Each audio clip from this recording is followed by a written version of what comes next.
Hello, everyone, and greetings from the Japan Foundation Kuala Lumpur. My name is Connie, and I would like to thank all of you for joining us here on our FB Live for our JFKL Talk Series.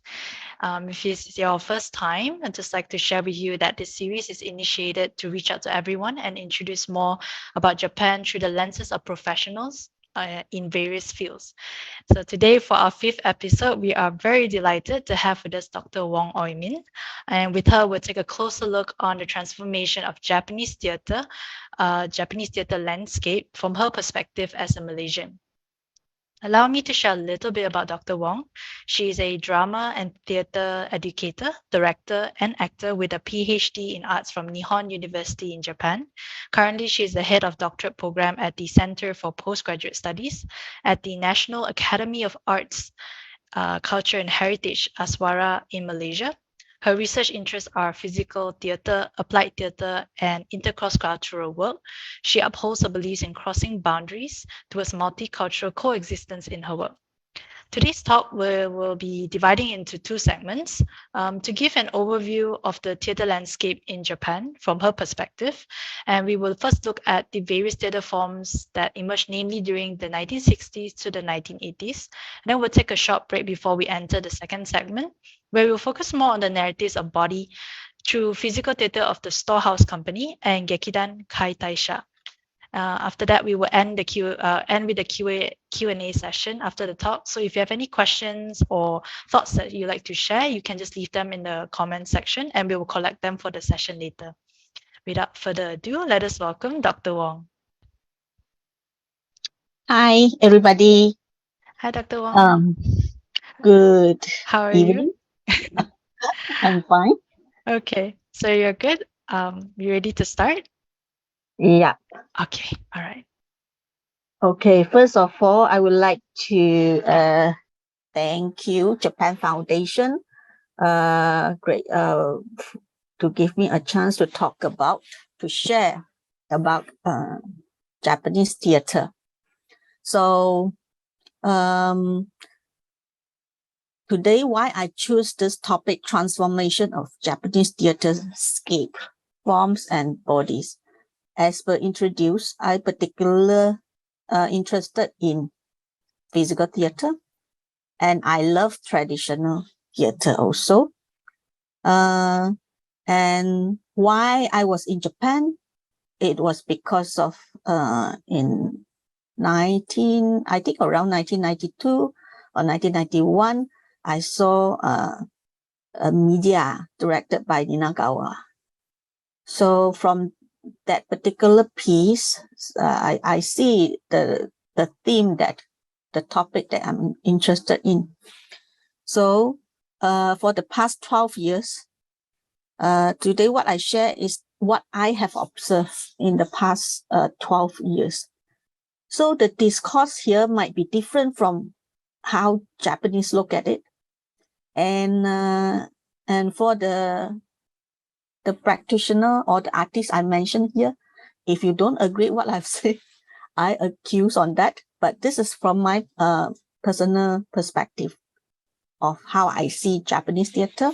And if the scholar out there disagreed, I'm welcome open for discussions. So here we go. So in Japan, there are so many theater forms. To me, it's diverse and full of vitality and creative. No kyogen, bunraku, kabuki, whatever it show on the screen. And the thing is, how do theaters in Japan evolve and transform into diverse artistic theater forms? That is my concern. Okay. Transformation. What is transformation? According to Oxford Languages, mark a change in form and nature and or appearance. So that's why my topic is about forms and bodies, and a process by which one figure, expression or function is converted to another one similar value. I think value is very important. Okay. So how do I see what transformation is about? So when it comes to transformation, means change. When change, we need creativity. So it will lead to creativity. And when the creativity happened, so we will found something new, which is innovation. So what kind of innovation can we see from this Japanese theater? Okay, I'm sure everybody knows kabuki and heard of kabuki, the word of kabuki. Kabuki is a theater form, a traditional theater form. But the meaning, let's see the meaning of the verb kabuku. So at that time, at the beginning, before the beginning of kabuki, people dance spontaneously. And kabuku was a buzzword, like our trendy word, like nowadays we talk about some new words also. At that time, people say kabuku because it indicated that someone dressed bizarre, dress up bizarre dress, and then the hairdos is different. So that is okuni dance, which is considered the origin of kabuki. Okay, so kanji is as we can see from Chinese also, the character is qingfu. Qingfu means overturn. So when we want to change something, there are few ways we need to change. We need to overturn or subversion is happen to a certain extent. So only that something new will happen. So subvert the norm or the stereotype of our thought. So sometimes we can, why not? Why can't? So deconstruct an existing form, think out of the box without restrictions. So get inspired and transform. That's how transformation happen and creativity come out. So our take, as I say, I love traditional performing arts. So we can see from kabuki. Kabuki, this line is new creation. New creation, this is considered the development of kabuki itself. So they come up with super kabuki and cho kabuki and shinsaku kabuki. This do not happen during the time. Cho kabuki is because of the pandemic, and shinsaku is just happening right now. So during my time in Japan, I saw super kabuki. So at this, the second part is I see how contemporary artists, theater artists, adopt the elements of kabuki in the context of contemporary theater. So they are like Ninagawa, Yukio, so Ninagawa Company, and then Hanaku Mishibai. And another one is, like just now, I say subversion. Subversion, the values, the belief of the traditional aesthetic. So who did it? I think Hijikata Tatsumi, which was the founder of Buto. Okay, so traditional kabukis. For those might not know traditional kabuki, maybe we can take a look on this.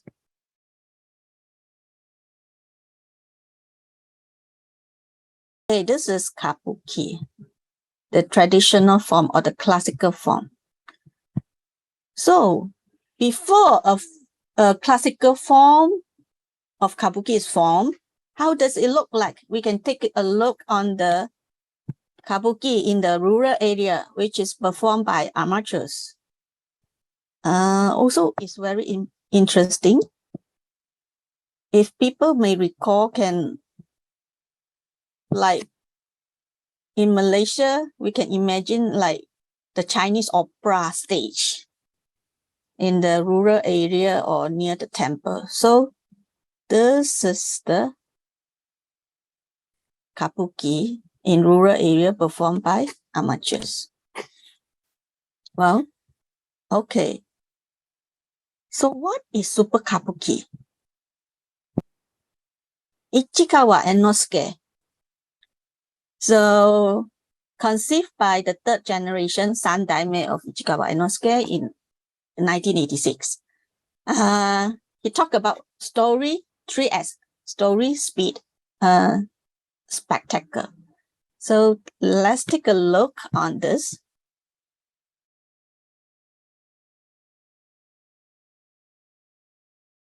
As you may see, super kabuki, the spectacle of super kabuki is gorgeous. They used to work with like Beijing opera performers, because Beijing opera, there's elements of acrobatic and the fighting scene. So martial arts acrobatic, which is good for super kabuki. And sometimes there is a fountain built in the theater. So it is a little bit, not a little bit, I think different, more on entertainment for the audience.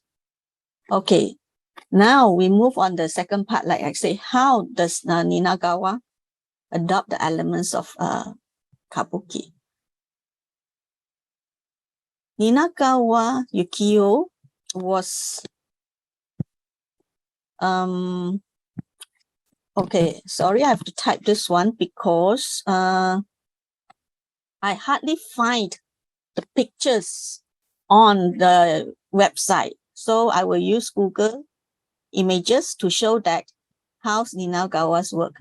Ninagawa started his in little theater, but after many years, he changed his style of directing.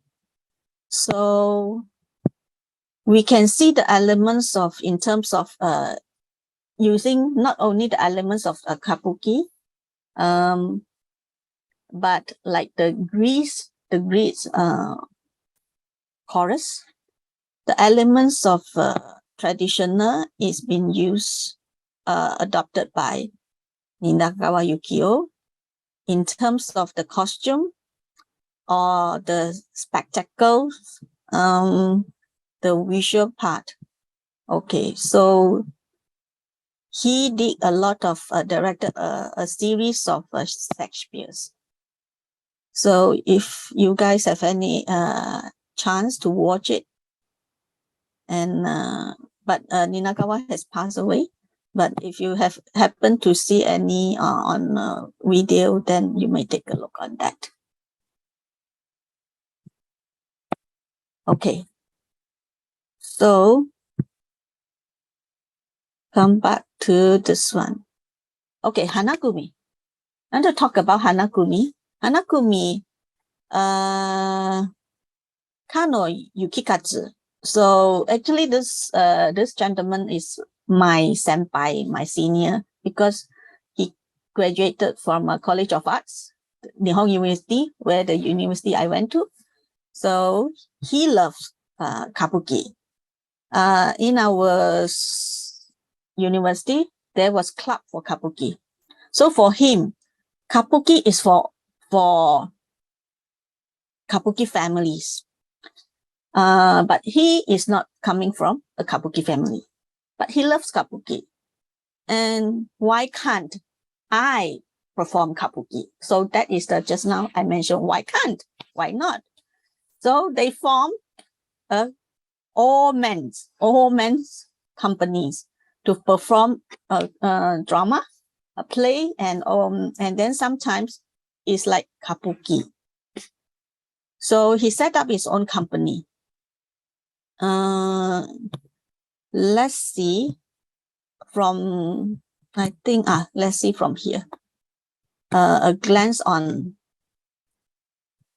the work. This one we can see from the posters. And he performed classics. So all men, all the cast are men. So it's like kabuki also, onakata, female, role played by a man. Okay, this is Hanagumi. So you see some classic from the Westerns also.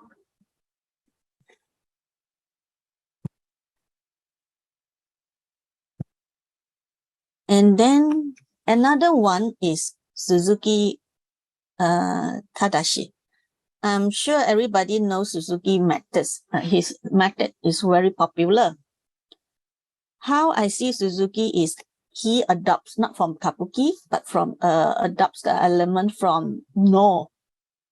Because No, with the posture of all the basic posture of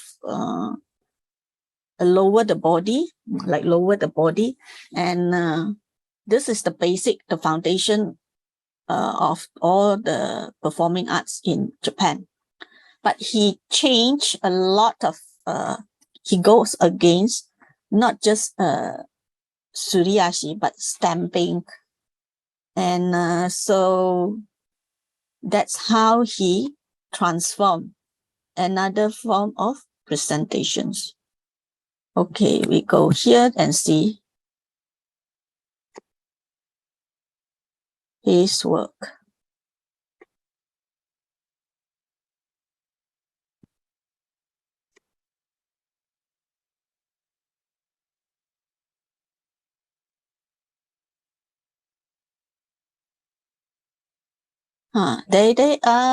This is a good website. He has archive, is good archives. Okay. You may take a look on that afterwards. So that is English. So from there, okay, let's see how Suzuki thinks about culture. Culture is the body. Let's see. Yeah?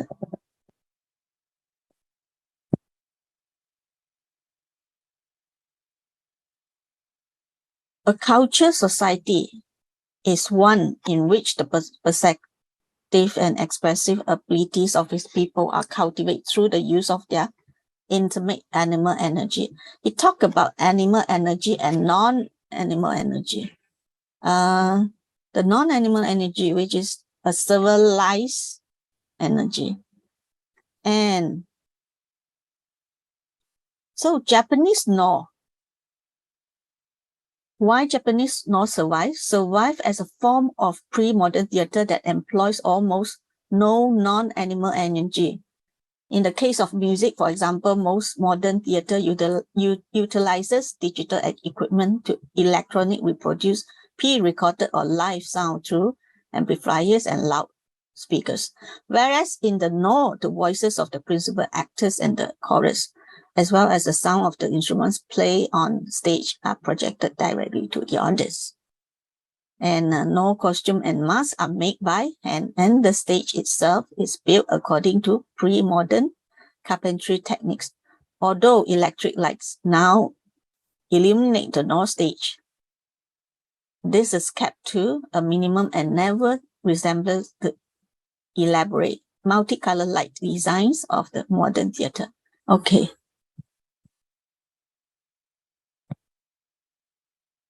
So I have mentioned the thought of him, and then let's watch a little bit on his work on YouTube.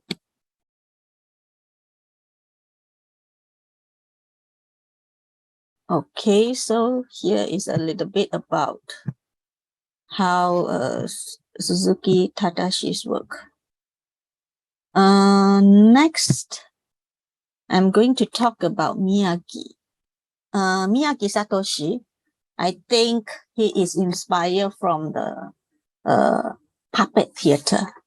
Why I say so? Let's see. Okay, his company is Kunaoka, founded in 1990. So, who has won great acclaim for his solo performance? Kunaoka means towards science in Russian, which shows our clear policy since the company's foundation. So, this is the key. Our main theme is the key way two actors play one role. So one does the storytelling, so you can see, while the other one moves on the stage along with the story, like a door. From this perspective, it is inspired from puppet. The suppressed energy of both roles creates dynamism beyond reality. This is the spirit of Kunaoka. Okay, storytelling with music. So music play throughout the performances. Selections vary from recordings of modern Western music to folk music around the world. Recently, we have been leaning towards live percussion sounds. So the instruments which are utilized by the actors originated in Africa, Asia, djembe, bongo, conga. Okay, this is how the miyagi is about, what they do.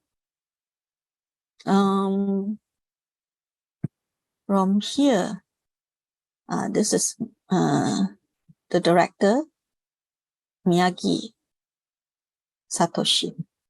And let's see his message of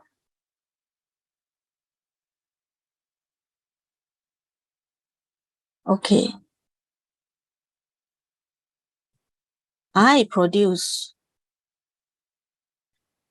pieces of theater for the Kunaoka Theater Company with the objective of rediscovering confidence in the power of the human being. I am one total life being and of sharing with the audience.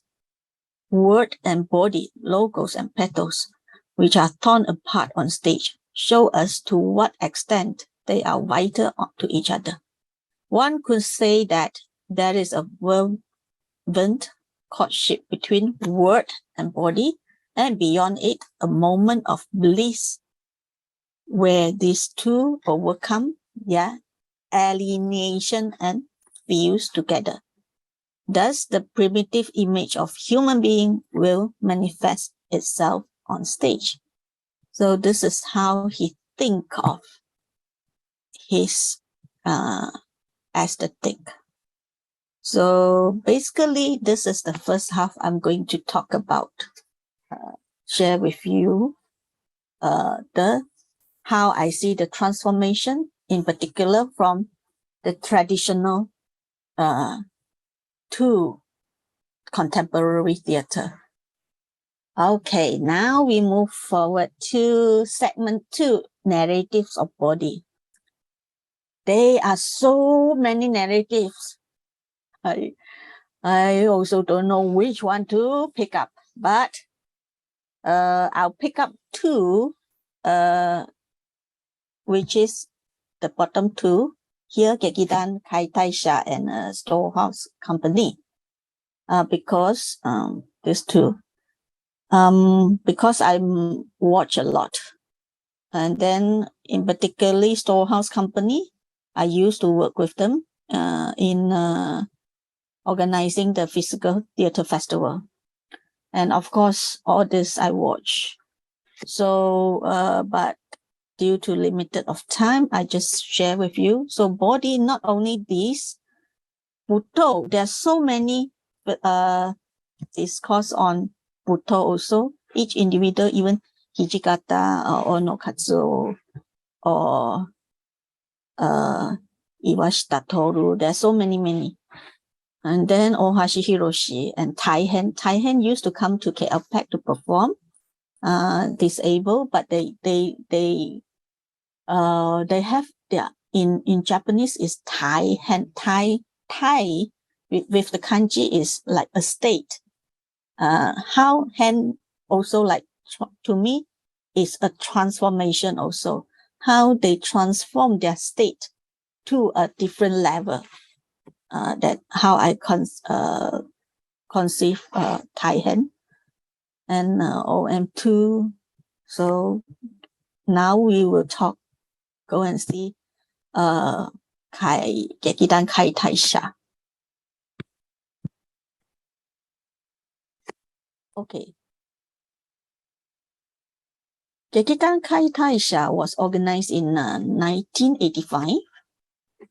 We advocated theater of space, playing outdoor performance at stations, roads, riversides, parks. Furthermore, we created Yu-Gyo no Keshiki, in English, Drifting View, in which we plan new generation and transformation of theater space. So they are thinking about theater space by changing performing areas one after another with audience in one performance instead of fixing audience seats. We toured this program in Toga Festival in 1989, 1995, Hinoi Mata Performance Festival, Atlanta Festival, and so on. Okay. Now we look at who is the director. The director is Shimizu Shinjin.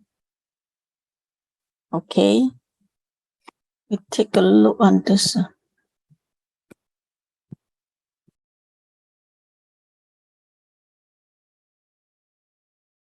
Kaitaisha 2001. So that's a war happened, Second World War and Vietnamese World War.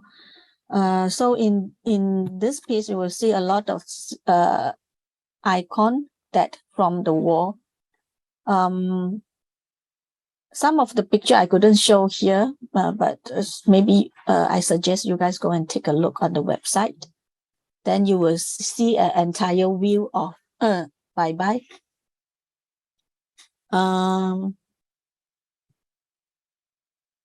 The body from this work, there is a talk, there is a reflection of Shimizu talk with this critic about the theater, the body.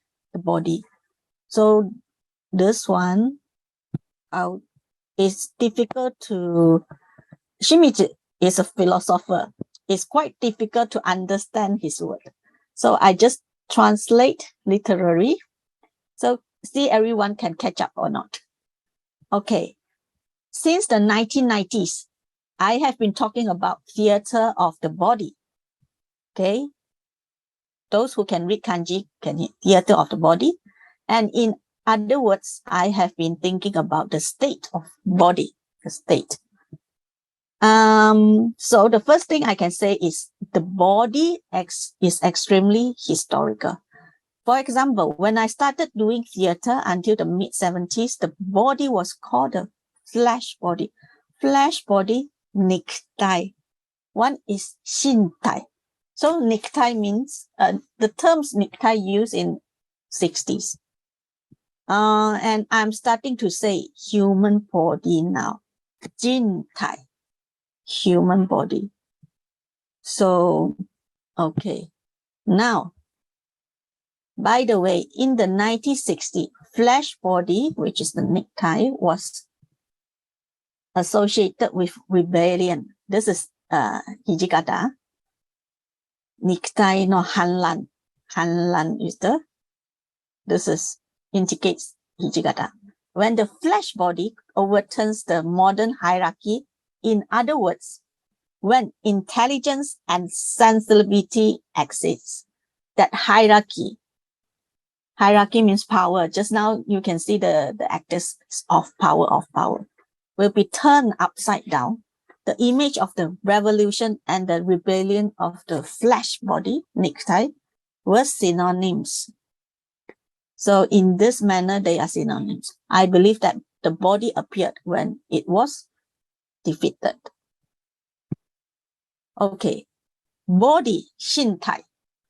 In other words, this is the generative and the constructive, or rather the unity of intelligence and sensitivity, which have been opposed to each other till now.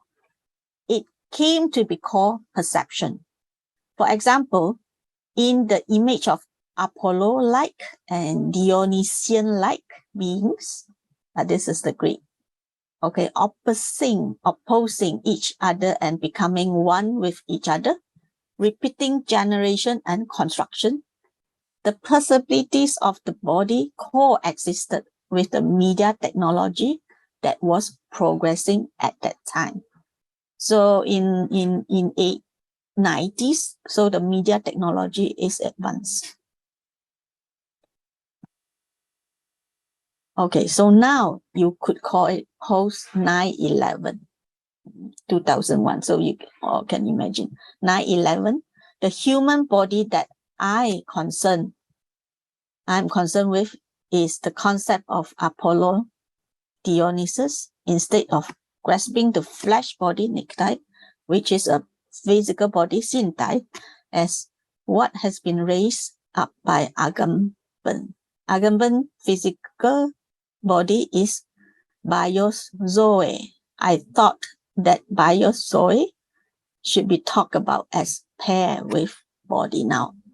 So this term of biozoe is come from here. Okay.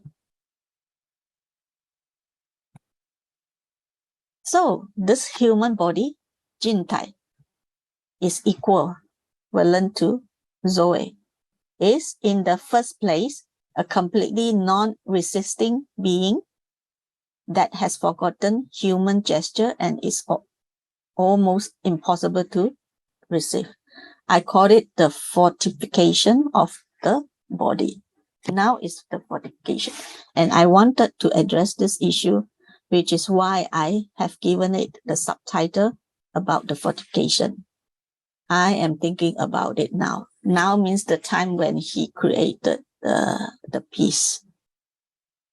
So this is the thought of how Shimizu think about Shintai. Do you understand? It's complicated. I think maybe you can go in and find it out on his website. And if you're interested, go and find it out on the website and see. And if you can discover anything or you can comprehend anything from there. Now we'll look at the next company, which is Storehouse.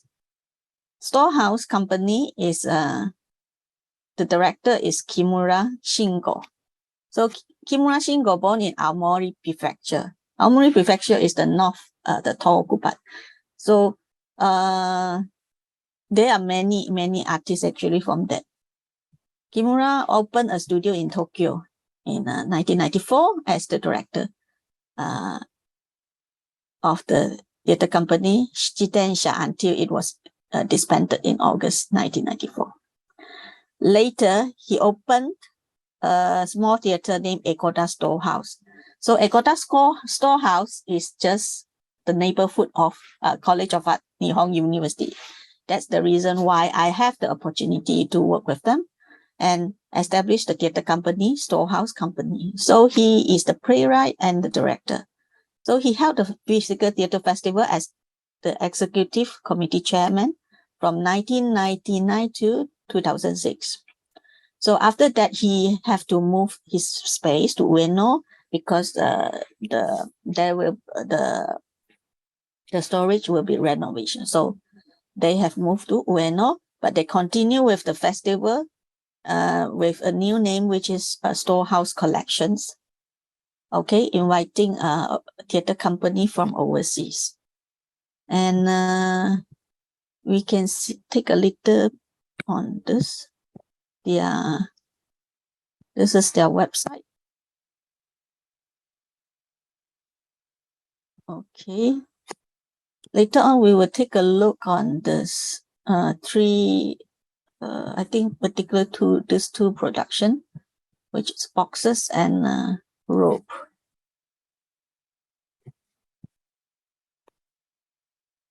Okay, this is boxes.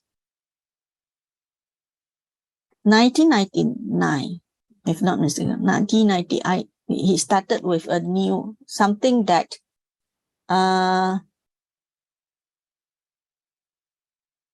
this is what he say. Kimura does not intend to direct in which a story is constructed by actors through dialogue or actors playing the characters in the story. In theater, actors through the story, through the dialogue or to playing the characters that we see the story. But he tried to use another approach without using dialogue, but using the body. So at first he used boxes. So with the only props of boxes only. And Kimura claims that a stage space is created by actors' bodies and the stage set with a constant exercises. This exercises means a lot of movement, a lot of sporty movements. The movement and the shape of a stage set are changed by the rigging of actors. Hence, the stage space itself is born on the stage but continues to exercise further in order to expose the meaning and story engraved herein. After this, you may take a look on the video. I will show you the video. Then you will see why he said this. Because with this, the movement changing, and we will see the story and the images. And actually, this is associated with the audience, our imagination. So that's why the stories come out. The next piece is rope. So he used another props, but just not the merely a small props. Rope is challenging for the actors to explore this. Okay, the last one, not last one, huh? The third one is remains. Remains, and you may see this one, socks. Lady socks. Okay. It is beautiful, isn't it? Okay. And the same, but they started to wear the clothes. According to him, all these clothes is worn by the performers previously. Okay. The last one is parrot. This one, I didn't see this one, but this is different a little bit with the basic movement that he used to use, but I didn't see particular props is using for this parrot.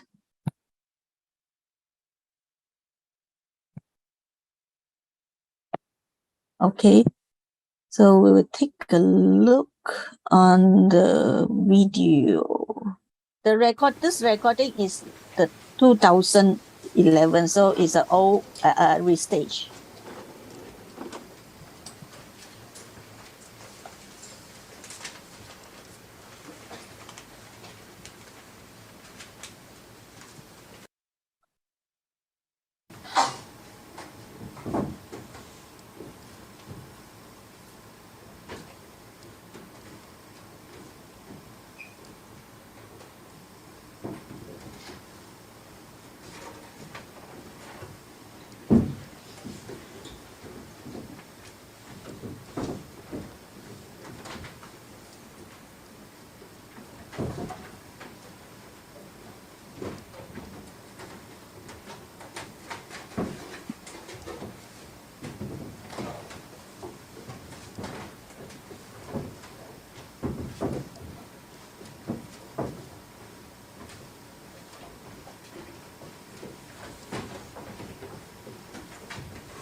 Okay, I'll fast forward.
Okay, so the next we will watch.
Okay, these are the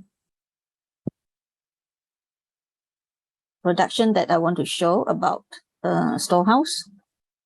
So my conclusion here is, as I say, I particularly interested in traditional performances and physical theater in contemporary context. And is exactly like ASWARA's motto is moving forward with the tradition. So, melangkah ke hadapan bersama tradisi. So I think by sharing this, maybe the audience out there, especially Malaysian, can get inspiration of how can we moving forward with our tradition. The tradition doesn't mean that is the form itself. I think the value, how can we move forward with the values of our traditions. So transformation leads to innovation. I hope this will get you inspired. Okay, this is my sharing, and thank you for your listening. Thank you so much, Dr. Wong, for your sharing. And indeed, that was such a wonderful wrap up as well, how you sum it up with the motto, moving forward tradition. I think that was pretty apt. And also for walking us through the narratives of body through the physical theater of the two companies that you shared earlier. Dr. Wong, I have a question for you. We actually lost you a bit just now because of some technical difficulties, unfortunately, while you were mentioning about Ninagawa during the first segment. But it seems that many people in theater here still very much remember about Medea by Ninagawa. As you said, you were influenced and ended up, studying in Japan because of that. And what was really special about that particular work for you? Okay, well, Medea was presented, I think, okay, shamisen. One thing is shamisen. So the shamisen itself is just is overwhelmed with the chorus, and it is not just merely the so-called, it's not boring at all. So how I see from the statics of a performer, the stillness, and then the spectacle of, especially the spectacle of this the stage. Mhm. It was wonderful. And at that time, I actually went to the costume room, the backstage, Really? hand over my Rashomon. I bought my Rashomon's booklet, which was my I graduated from MIA, Malaysian Institute of Drama Department. Mhm. So my final year production was Rashomon. Right. I performed. So I show him that we are doing Japanese things also in here, but I don't know whether he keep it or not. I hope so. I'm sure he did. I'm sure he did. Thank you so much for sharing. Oh, I actually want to, for my question, I actually want to circle back to Shimizu earlier about his philosophy. I mean, I'm still digesting what you shared earlier, but I'm interested to know from from his philosophy, what is your take, or what in your own words, how would you like sum it up? Yeah. In my own words,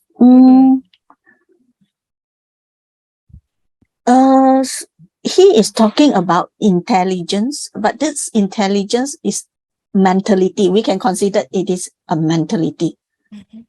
So the state of sorry, No worries. the state of mentality and your sensibility of an actor. Even those the terms just now you put necktie, flesh, body, Yeah. but that was a term that at that time people just think of merely just flesh.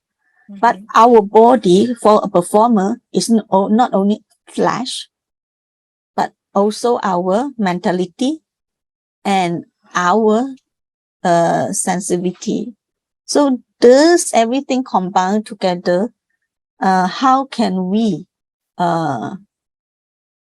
use our body to confront the power, the hierarchy, and the power?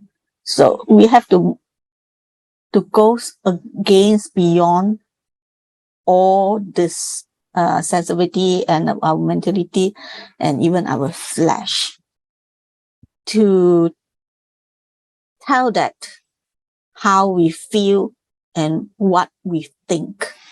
That's how I perceive from what he say.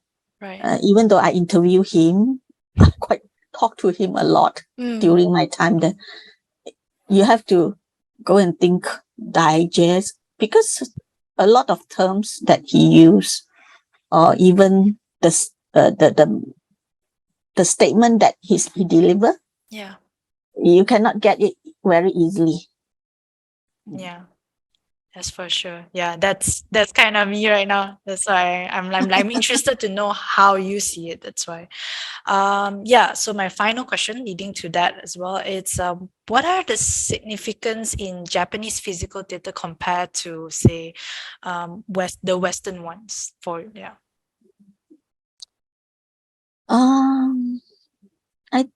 It's not okay compared to maybe to me. Okay, one thing is Japanese like to think. Japanese is a thinker. We Malaysian is not, right? People might disagree, or because Japanese always ask who is Japanese, or who is Japanese? 日本人は何ですか or 誰 or 何ですか? But we have never asked what Malaysian is. Like what it means to be Malaysian, what it means to be Japanese. Is that what you're saying? That is one extent, one perspective, but a lot of discourse keep asking. I think this is related to reading also. If Malaysian love reading, I think they will have a lot of question and keep on thinking. So the body also is thinking. The discourse is happening in the body, not only the mind. I mean, the mind and how it could be manifest. So there are a lot of philosophy. I couldn't show many here, like Ota Shoko is another discourse of body. the narrative of body is different. Right. So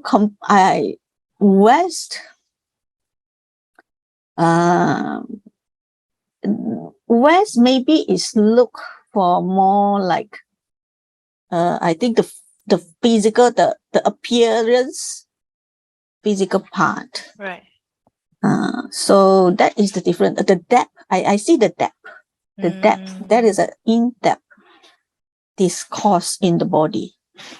Okay. All right. Thank you so much for your sharing and for the response that you've given. I think that's all that we have for today, the time that we have today. Thank you so much, Dr. Wong, again, for being with us here and for walking us through the transformation of Japanese theatre landscape from your perspective, and also like walking us through the two companies earlier as well with the narrative of body. Do you have any final remarks before we go? Okay. First of all, I would like to thanks again Japan Foundation for inviting me to share this. And I have a lot more need to be shared, hopefully. Hopefully we can invite you back in the future. And then I hope the audience out there, thank you for joining us tonight. I hope what I share can inspire you to move forward for your creation or for your work. And then I think this will be much more wonderful. Okay. All right. Thank you so much. Okay, so before we end the session today, we would like to ask everyone to help us by filling out the questionnaire so that we can get your feedback and improve our future events. You can click the link shared in the comments, or you can scan the QR code that's been displayed right now. On behalf of JFKL, once again, I hope everyone enjoyed the session today. And thank you so much again for joining. Please keep a lookout on for updates for our events on our socials. That will be the Japan Foundation KL on Facebook and JF_Kuala Lumpur on our Instagram, and also jfkl.org.my on our website for our next episodes on this talk series and also our programs. Thank you, everyone, and see you soon.